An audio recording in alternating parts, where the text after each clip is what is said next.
Well, good morning or good afternoon, chemistry students. And this is the test review for chapter 14. Now, I'm not going to go through and do every single calculation. I'm going to get them set up for you. And problems that repeat, I'm not going to go through them. I want to make this fairly short. Now, to begin with, for all of these, name the law that goes with these. You've got Boyle's law. Right here, they call this sometimes the pressure temperature or Gay-Lussac's law. Ideal gas law. And let's see, volume and temperature. This is Charles's law. And then when you've combined Charles's, Boyle's, and Gay-Lussac's law, they call this the combined gas law. Now, I would encourage you, whenever you have to do the ideal gas law, immediately cross-multiply to get the T's out of there so that the T2 ends up over here by the P1s and V1s, and the T1 ends up over here. Now you are ready to rearrange that equation. Question number 2, define the following laws in your own words. Well, the biggest thing here is really whether they are inversely related to each other, which means if one of the values goes up, the other one will go down. If you change one of the values we're talking about, if the other one also goes up, they call that directly proportional.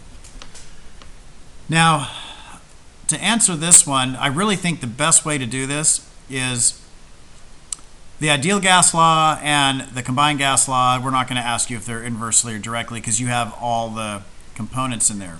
But right here, you got Boyle's law, and there is no temperature unit in there. If there is no temperature in here, no temperature, it's going to be inversely proportional. Maybe that's a good memory clue. If you increase pressure, you decrease volume. If you have if you have temperature, if temperature is present, which you have in Gay-Lussac's law and in Charles's law, then you are going to have it's directly proportional. If you increase the volume, you will increase the temperature. So that's important for you to know. And if they're directly proportional, if you increase them twofold, the other one will increase twofold. If you increase, let's say, pressure by 2, you'll have to decrease the volume by 2. So that's all I'm going to say on that. The next one's on here. Well, okay, you need to convert these. You can look in your notes, or you can look in the test. In your notebooks. In the textbook, I meant to say. But right here, at least in Mr. Kinney's class, providing you the standard test, you are going to have this to use. You can pause it here if you need. There are the conversions. I'm not going to take time to go over those. You can do that. There are going to be quite a bit of, once you calculate an answer, you're going to have to convert it from one factor to the next. For example, you may have a problem where you end up getting 890 millimeters of mercury for your answer, but all of the answers will be in atmospheres. Well, this is really easy to do. 890 millimeters of mercury. It's a conversion. You put it over 1. I'm going to multiply it by a conversion factor. We want the conversion factor that has millimeters of mercury down here, which this happens to work out the same as a torr. They've just renamed this a torr. We want atmospheres on the top, and when you look on your chart, we see that 1 atmosphere is the same as 760 millimeters of mercury, so 1 atmosphere, 760. Now when you look at this, 890 over 760, the answer is going to be greater than 1. I don't think it's going to be, it's probably going to be like 1 point something, so expect that. When you're doing atmospheres to kilopascals, okay, you start with your given, 2.7 atmospheres. You put that over 1 because when you do conversions, you're just multiplying a bunch of fractions. And since we want to get rid of atmosphere, we want its value down there, and we want kilopascals on the top. And you can look on your chart right there, and 1 atmosphere is 101.3 kilopascals. 1 atmosphere, 101.3. 1 mole of any gas. Well, take a look right here on constants. 22.4 liters per mole.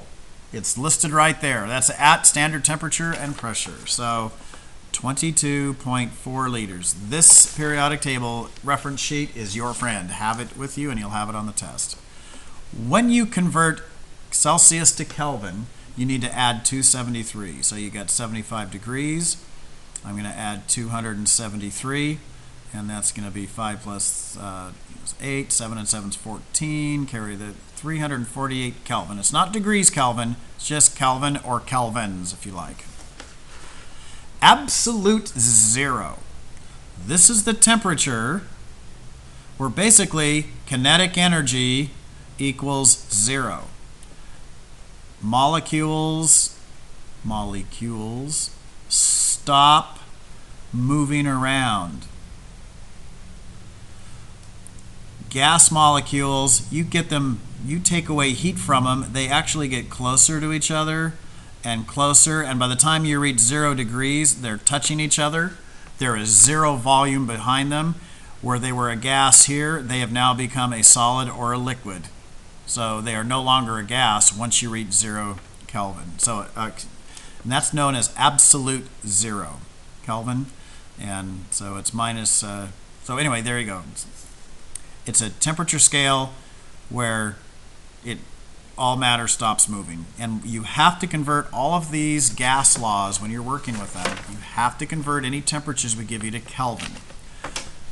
It's just the way it is. You don't have to like it, but the mathematics was worked out, and it will not work if you put Celsius. You'll get the wrong answer. What happens to the kinetic energy? Kinetic energy is heat. Just think of it as heat. So anytime you see kinetic energy, Ke, just think heat. What happens to the kinetic energy or heat of molecules as they are heated up? Well, if you heat them up, you're increasing the temperature, which means the kinetic energy increases. Because kinetic energy is directly proportional to heat. Looks like a little fish there, kind of cool. If you cool down stuff, you drop the temperature, you're lowering, if temperature drops, kinetic energy drops, because kinetic energy is, another word for it is heat. It's how fast the particles are moving around and bouncing into each other. What does STP stand for? Standard temperature,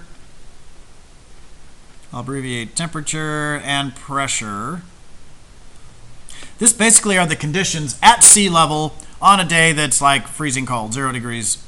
It would be 0 degrees Celsius, so, or 32 degrees Fahrenheit. So standard temperature is 0 degrees Celsius and pressure 1 atmosphere. I tell my students, think of the beginning of a number line, 0 and 1, 0 Celsius, 1 atmosphere, but we are in the gas laws, so you need to immediately change this into 273 Kelvin.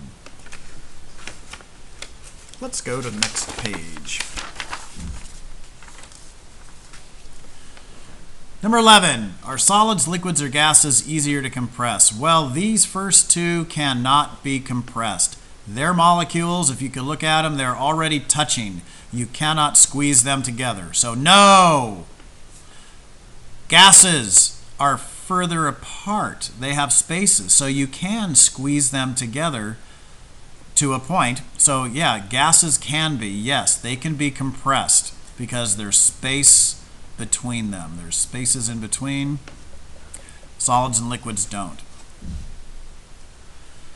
What is the value for R in the ideal gas law pressure in atmospheres and kilopascals? Well, we're going to give those to you. For R, 0.08. You know what? On this test, they're going to be given to you. So you can look in your notes to look up these values. I gave them to you in class for you to finish this chart, but we will give you both values of R, both in liter atmosphere over mole Kelvin, okay, 0.0821 liter atmospheres, and the other one works out to something like, oh, I just can't not do it. It's like 2.3 liter kilopascals over mole Kelvin. But we will give these both to you. You don't have to have that memorized. You do have to know how to use them.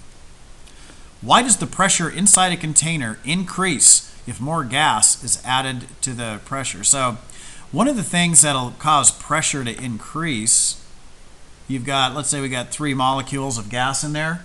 Well, they're bouncing around, and when they bounce around and hit the sides, they apply a force, and that creates a pressure.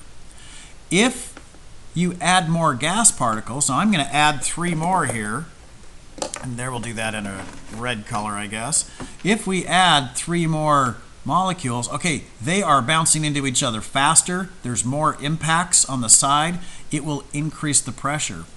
It's just like when you fill up your bicycle tire. You are just forcing more air molecules into that tire. There's more collisions, and so there's more pushings, forces hitting the side, and it causes the pressure inside to increase because you've got more collisions of molecules. So I guess we can shortly say just more collisions.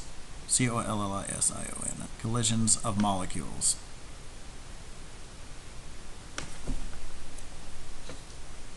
What happens to the temperature of a gas when it's compressed?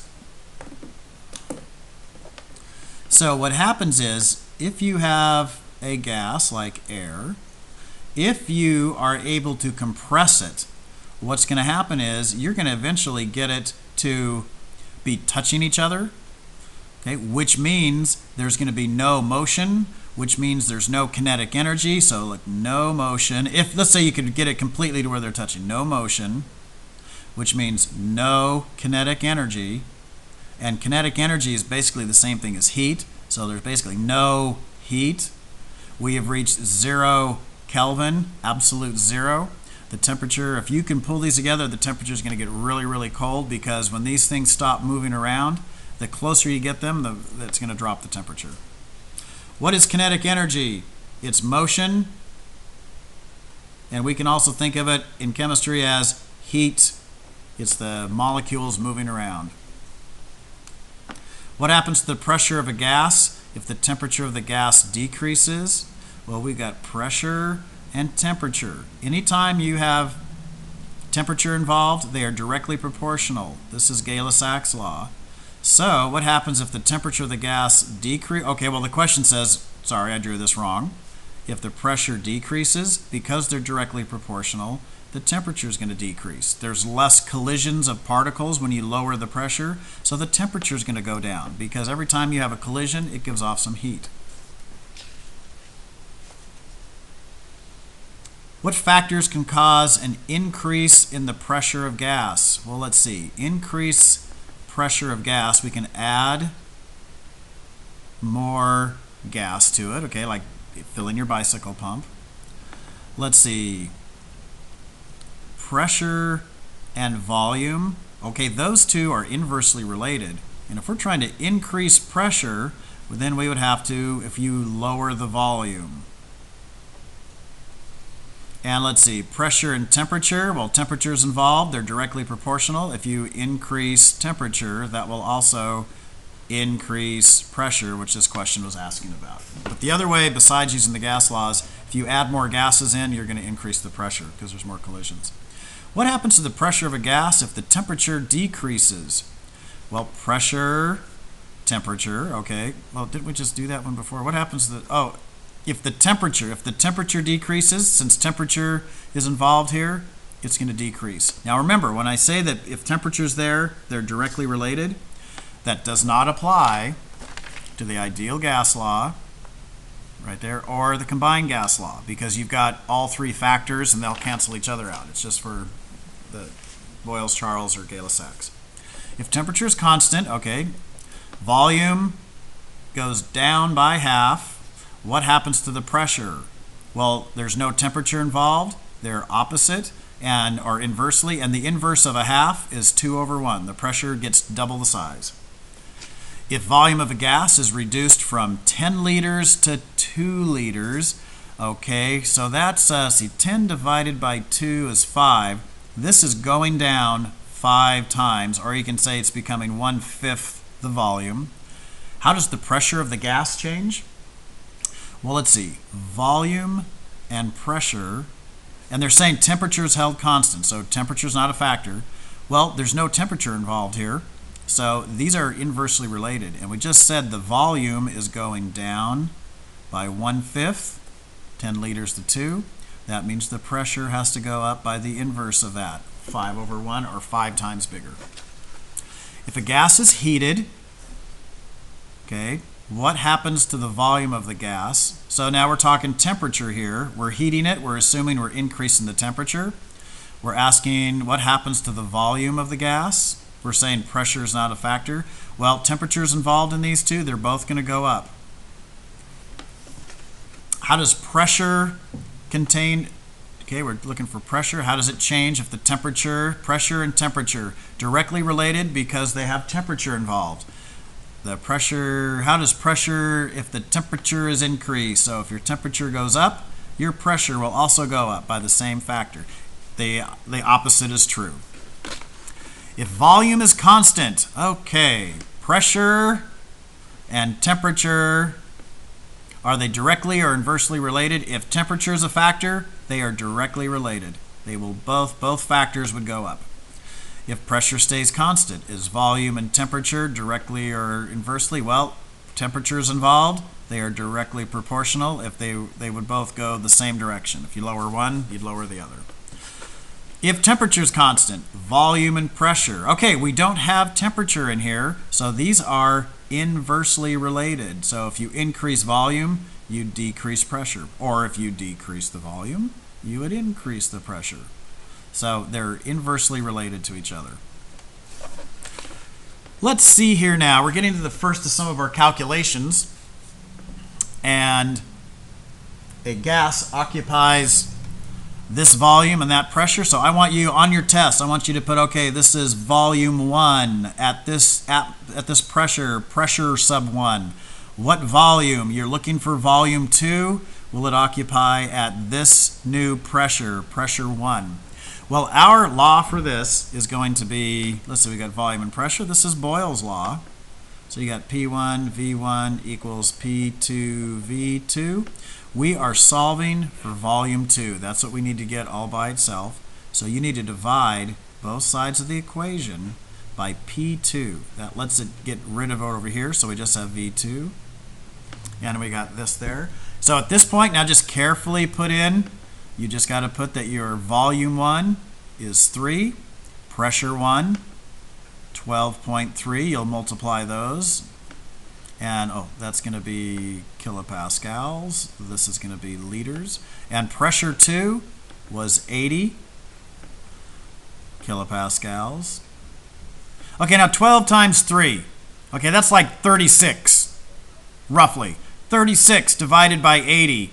Wow, that's going to be like about half. So I'm going to expect the answer to be like half, 0.5, or even less. You can do the actual math. You got 12.3 times 3 divided by 80. Should be around there. Really good to do guesstimates like that when you're doing your work. Question 28. This is volume 1. This is temperature 1. We're going to convert that to Kelvin by adding 273. So I believe that's going to be, oh, now that's a negative number. So that's going to become 173 Kelvin. Let me make sure I didn't do that wrong. 273, yeah. So what volume? We're looking for volume 2, I believe. Will it occupy at 65 degrees? We need to add 273 to degrees Celsius to get it to Kelvin. So let's see, 5, 6, 7, 8. And we got, let's see, 6 and 6, that's going to be 12 and 13. So it looks like 338 Kelvin. I'm just going to cover those guys up so I don't get distracted by the old number there. Okay, so that's what I'm looking for there. So what volume is this going to occupy? So we've got volume and temperature. Well, when you rearrange Charles's law, you're going to end up getting V1 T2 is equal to V2 times T1, because anytime you get Charles's law, originally it looks like this. You need to rearrange it to get it in line. Now we want to get volume 2 by itself. Oh, my mistake. We want volume 2 by itself. We want to divide by T1. So now those, whoops, T1s cancel. Sorry, we're left with volume 2. Now you just substitute and be careful. Volume 1, okay, 20 milliliters. We might have to convert that to liters later. Temperature 2, now be careful. It's not temperature 1, it's temperature 2, 338 Kelvin. I sure hope I did that right. You double check that, make sure I didn't goof up there. And we're dividing by temperature 1, 173 Kelvin. Double check and make sure I didn't goof up because we were adding a negative number there. And let's see, holy cow, 20 times this, that's going to be, well, see, 10 times this would be like 33,000. This is like 67,000 divided by 173. So this is going to be a fairly big number over here, but the answer, the kelvins cancel out. So on a problem like this, you've got volume 1, you've got temperature 1. I'm going to convert that to Kelvin right now. 273 plus 40. Okay, you know what? I'm going to have you do that part there. And we have kilopascals as our pressure 1. Ooh, pressure is changed to this. Pressure 2. The new temperature. Okay, we got to do 273 plus 20. So that's going to be temperature 2. What is the new volume? Volume 2. Well, when you rearrange the ideal gas law, I've asked you and recommended, this is what it looks like on your reference sheet. Get it in line like this so that you end up having temperature 2, then volume 1, pressure 1 is equal to temperature 1 times volume 2 times pressure 2. We are looking for volume 2. We need to divide both sides by T1 and P2. T1 and P2. Those guys will cancel out here. So when we go to put our numbers in, now here's where you got to be careful. Temperature 2. Looks like you're going to be putting, let's see, 273, that's going to be 293 Kelvin times the volume 1. Be careful, got to go to volume 1, 2,000 liters. We got to multiply that by pressure 1, 100 kilopascals. We're going to have to divide all this by temperature 1. So temperature 1 up here, this was, let's see, 273 plus 40, that's going to be what, 7 plus 4 is going to be what, 11, and that's 313. I hope I sure got that right for your sakes.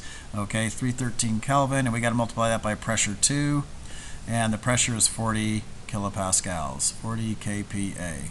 So there you go. You do the math. I'm not going to do it for you. What factor does the ideal gas law allow us to calculate? Well, this is PV equals nRT is the ideal gas law, and that is moles. That is what it lets us calculate. And later on, we can even figure out grams from that. But that lets us calculate that. And a reminder, that is a constant, the gas constant. And it's a conversion factor just like you'd use pi to convert the area or circumference of a circle. Under what conditions do ideal gases not behave like real ones? When it's really cold. When it's really cold, they begin to freeze. Or if they have super high pressure. Because if you have super high pressure, you're forcing those molecules to touch each other, and then they start acting like a solid or a liquid. So super cold, you can't use PV equals nRT. If it's really high pressures, 1,000,000 kilopascals, that's not going to work. Diffusion is when things move, molecules from a high concentration. I'm going to use square blocks because in a couple units, square blocks around a number means concentration. High concentration when things move to low concentration. Maybe I should, there we go. So, here we go.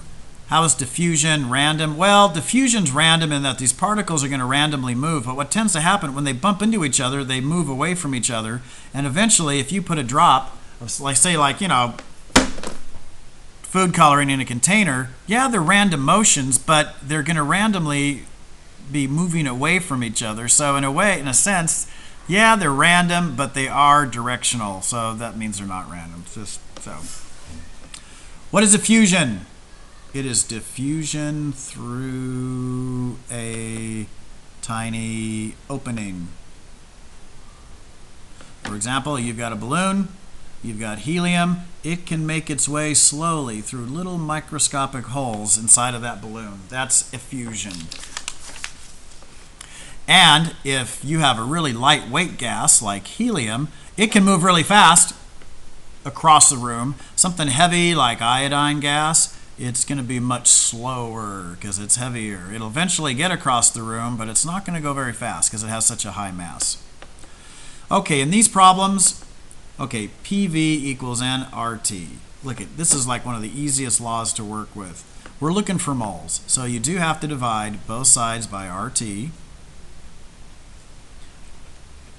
You end up with pressure, and it looks like the pressure here is 1.2 atmospheres, and we've got to go by volume, 2.5 liters. We've got to divide that by the ideal gas constant, 0.0821 liter atmosphere mole Kelvin. And then we're going to multiply that by, we're dividing by temperature. These two are multiplied, but overall they end up being divided. And 25 degrees, 273, 3, and that's going to be 8. That's going to be, 7, 8, 9. Looks like it's 298. 298 Kelvin. So at that point, you do the math on there. Now, we just want to make sure, yes, the atmospheres match. Okay, we can cancel those. The liter matches that liter. Those cancel out. We got a Kelvin here that cancels that, and our answer is going to be in moles. Okay, let's see. What volume? So, same type of problem. PV equals nRT. You're looking for volume. So you're going to have to divide both sides of the problem by pressure. And at this point, I'm not going to help you. You can put in 2 for number of moles. You know the ideal gas constant. You can look at it from that one. The temperature, add 273 to that, and you can plug it in there. And the pressure over here is, what is the pressure? 2 atmospheres. Pardon me. I will give you a hint, though. See, I think I did that one in class here. I don't want to go through the time. Your answer is going to, we did those all in class, so you know what the answers are to those, so I'm not going to do that. Under what conditions does a real gas not behave like an ideal gas? Okay, that's the same as question 31. Go back and see question 31. I duplicate. Under what conditions does a real gas not act? Yeah, that's just a duplicate. Sorry about that. What is the number of moles at STP? Well, this problem, this is another PV equals nRT. You can use this one here because that's how you're going to rearrange the equation. Standard temperature is 0 degrees Celsius, which we have to make 273 Kelvin. Standard pressure is 1 atmosphere. Okay. Rearrange your equation as we did in 34, and you'll get your answer.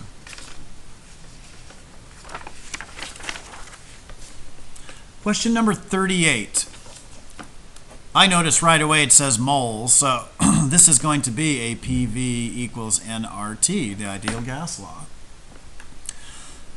We have a volume, and we're looking for moles, so okay, well, we're going to divide by RT, just like we did in the previous one. Hopefully you're getting really tired of this by now. I'm just going to substitute okay. So let's see, the volume is 30 liters. What do we got here? Temperature, 273. I think, isn't that like 398? I think it works out to be. Oh, wow. Boy, I'm kind of getting tired here. That's R times T. Sorry about that. Because I had to divide by RT there. Sorry about that. Didn't mean to freak anybody out if you're going, what's he doing? So now let's see. Underneath here, 273 Kelvin. We have to have R over here. Now, before I put R in there, the pressure is 200 kilopascals. So what I'm going to do is I'm going to look on the front of your test, and the ideal R, the ideal gas constant, is going to be 8.3 liter kilopascals, because we want those two to equal mole Kelvin. If you don't want to do that, do it the way I taught you with the other one, then you just have to convert your answer into use the proper value for R, and you can get that one calculated. I'm not going to do any more. So if you can't read it, 200 times 30 divided by 8.3 divided 273 equals. Please only hit equals once when you do these calculations, or you're wasting time. Let me see. We've got volume 1, temperature 1, Kelvin. I'm just going to we got to change it into Kelvin before we do anything. And this is pressure 1. We're looking for volume 2. at 0 degrees Celsius, which is 273 Kelvin, and 1 atmosphere. Oh, wait a minute. They gave us kilopascals over here, so I'm just going to say 1 atmosphere works out to be 101.3 kilopascals. And let's see, so what do we have to do? This is going to be, we've got all of, oh yeah, you're going to have to, this is the combined gas law. Temperature 2, pressure 1, volume 1 is equal to pressure 2, volume 2, temperature 1. We want to find volume 2, so we got to divide by P2 T1, divide by B2 T1. When you substitute the values in, temperature 2 we said was 273 Kelvin, and we got to go pressure 1, 100 kilopascals, times volume 1, 250 milliliters. Okay, you know what? I'm just going to change it to liters just because that's what I do. Yeah, so 0.250 liters. We got to divide by pressure 2, which we said was 101.3 kilopascals. And also got to divide it by temperature 1. Oh, doggone it. I think that, isn't that 298 when we have, yeah, 298 Kelvin. Let me, 273, yeah, that's 8, that's 7, 8, yeah, there we go. So, set it up, you do the math, I won't do it for you. Always when you're doing your problems, go through your calculator, write down the answer, then do it again. Double check. It's real easy to hit the wrong number. And just do a quick check. Make sure you do actually have pressure 2 down here and pressure 1 up here. It's real easy to switch those. Okay, pressure and volume. No temperatures involved, so if the pressure goes up by 2, the volume, they're inversely related to each other, proportional. The volume goes down by a half. Pressure reduces by 4, so pressure reduces by 4, so the pressure is 1/4. What happens to volume? They're inversely related to each other, which means the inverse of 1/4 is 4/1, 4 times bigger. Temperature times 2. Volume, well, anything related to temperature is directly related. Volume would also increase by 2. If you had like a balloon and you doubled the temperature of the gases in the balloon would get twice as big. If temperature reduces by 1/4, so this is temperature, well, temperature and volume are directly related, so you would have the volume reduced by 1/4. We're looking at pressure and temperature. They are directly related. Pressure reduces by 1/4, temperature will also reduce by 1/4. If the pressure doubles, if it becomes twice as big, because temperature is involved, the temperature will also become twice as big. There you go, everybody.